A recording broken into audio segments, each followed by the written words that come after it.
agenda, I'm going to talk about the introduction, a little about the history, and then I'm going to hand this over to Yusuf. So in the introduction, the presentation is about the hot water flooding. It is a thermal process in which water is injected into an oil well at a high temperature of between 50 degrees to 80 degrees. The process works by transferring heat from the hot water to the oil, and hence making it flow easily to reduce viscosity. It applies a similar recovery method as a normal water flood, in which water displaces oil pores, forcing them to flow out. The advantages of using hot water is that it expands, and this increases the amount of displaced oil. Talking a little about the history, conventional water flooding started in the 1920s after engineers lacked the best means of disposing water. Later on, in the 1940s, operators started making use of technical water floods. However, producers realized that the operators only managed to produce small portions of the original oil in place. Between the 1950s and 1960s, there was a significant technological development that helped to improve water flooding effectiveness. And continuing the history, in the 1980s, hot water flooding was further developed, and the use of horizontal wells improved the process by reducing the water flow distance. Further developments were made in the 2000s, where thermal streamlining was developed by developing a software simulating heat transfer from oil to water. And I will hand this over now to Yusuf to talk about the current uses. So heavy oil has an API gravity that is below 20 degrees. It also has a very high viscosity of about 100 to 500 cb. Also, the reservoirs with heavy oil have low recoveries because of the high viscosity and gravity of the oil that inhibit its flow and extraction. Hot water flooding enhances the production of the oil after heating, which lowers its density and viscosity and displaces it like in the conventional water flood. It also used in low temperature reservoirs that have possibility of having a paraffin build-up.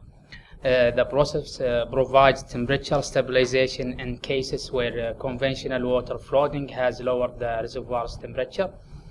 The stabilization of the temperature prevents the paraffin buildup that can occur anywhere from the reservoir to the surface equipment.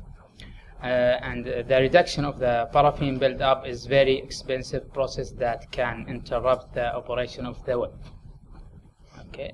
So about the technical limitation, one of the technological limitation is that computer have led to widespread modeling of reservoirs.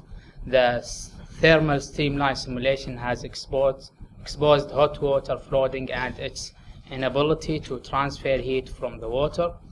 The limitation can be addressed by developing an additive to increase the specific heat capacity of water, or enhancing the transfer of heat to hydrocarbons rather than to the rock matrix. Methodology. Water is injected through a well injector that is distance from the well. The injected water pushes the oil toward the production oil. Heat is supplied at the surface.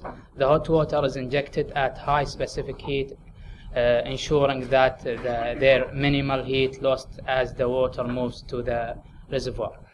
The hot water heats the oil, lowering its viscosity and density, which helps to increase the gravity segregation. The process does not lead to an immediate increase in production. Instead, it shares similar benefits as conventional water flooding. So, water flood stages. There are four main stages. The first stage of water flooding is the injection before interference, in which the water does not affect the production of oil. The second is the injection between the interference and the fill up, in which the water injected start to flow in if there is a gas. The third stage is the injection between the fill up and the breakthrough component, whereby oil production is increased at the same rate as the water injection rate. The last stage is the injection after the breakthrough, where the well becomes operational. So hot water flooding versus cold water flooding. The North Sea case study is a good example in which the hot water flooding increased production by 27%. Hot water flooding is used in high viscosity wells and can also help to manage paraffin build-up issues. Conventional water flooding is limited due to various problems, such as a high frictional flow that causes high mobility ratio and fluctuation from water wet to oil wet. And Megan will continue about. So I kind of did a surface level comparison of different types of EOR methods to hot water flooding. So the first one I did was polymer flooding. That's mainly used with light to medium oil gravities. It's the best, or the most common used in the field is hydrolyzed polyacrylamides. The favorable characteristics of polymer flooding: you need a high remaining oil saturation, high permeability and porosity, as well as temperatures less than 220 degrees Fahrenheit. Polymers increase the viscosity of the water and decrease the permeability of the reservoir rock. So that it increases the vertical and aerial sweep efficiencies and lowers the oil-water mobility ratios. I also looked into surfactant polymer flooding.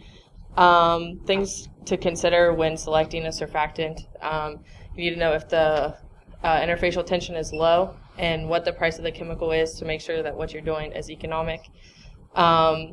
Preferred qualities when using anionic surfactants: you need a low absorption rate, neutral to high pH, and for sulfates you need a low temperature, and for sulfonates you need high temperature. Non-ionic surfactants do not perform as well as anionic, so that's why anionic is used more. Surfactant polymer flooding again. Favorable characteristics: high permeability, high porosity. You need more than 25% remaining oil saturation. It is typically used with lighter oils, has a short project life, good geologic continuity, and a good source of high quality water. And again, reservoir temperatures less than 300 and 220 if the polymer is used with the surfactant.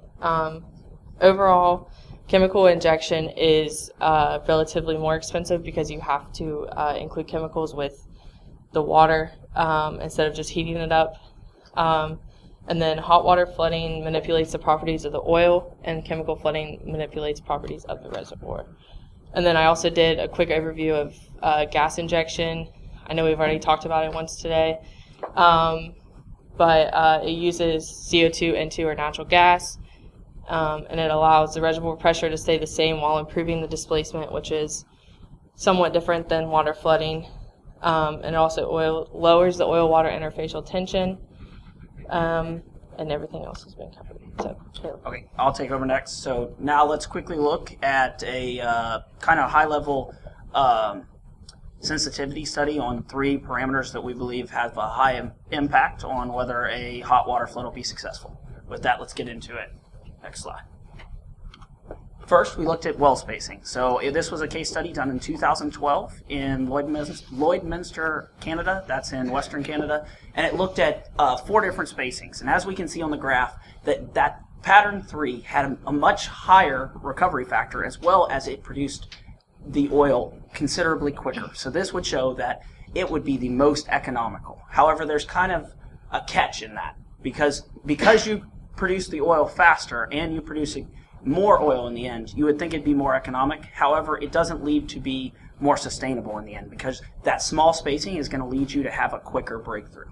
But looking at this, it does seem like having a lower spacing would be more economical. Next, we looked at absolute permeability.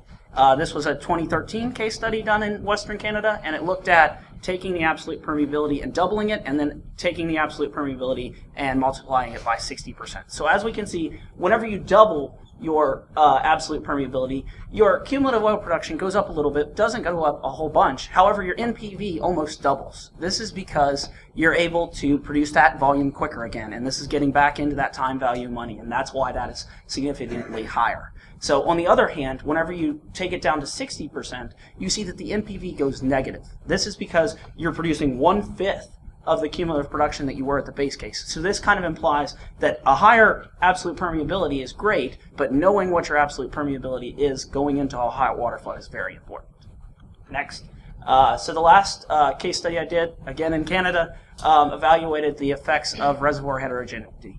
So again, we see Dijkstra-Parsons ratio up there. It gives us a quantitative look at reservoir heterogeneity. And what this looked at is over the years, they had done different hot water floods in different parts of the field that had varying levels of heterogeneity. And the ones that had higher higher heterogeneity were significantly less effective than the ones that were not as heterogeneous. So this was probably due to the severe layering in the formation, but this shows that heat cannot be properly transferred if the formation is very heterogeneous. With that, I'll turn it over to Callie.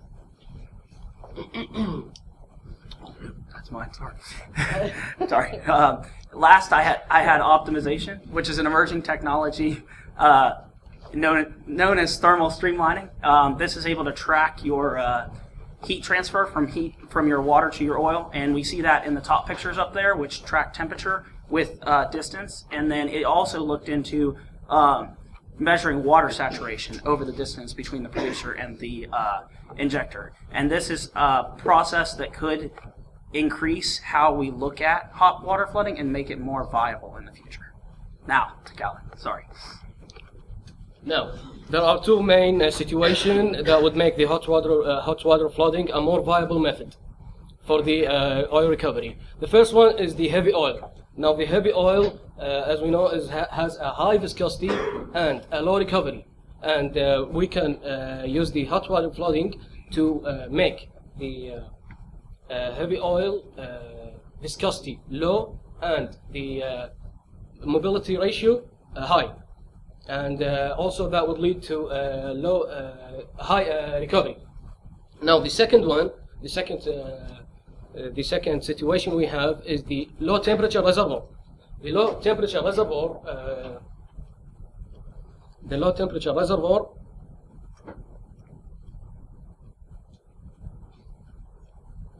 the heat from the water not only stabilize the water but also prevent the paraffin from building up, and that would characterize that would affect the effectiveness of the process. Now, not many oil wells prefer hot water flooding for enhanced oil recovery. However, with optimization, hot water flooding could become more viable and experience more take-up for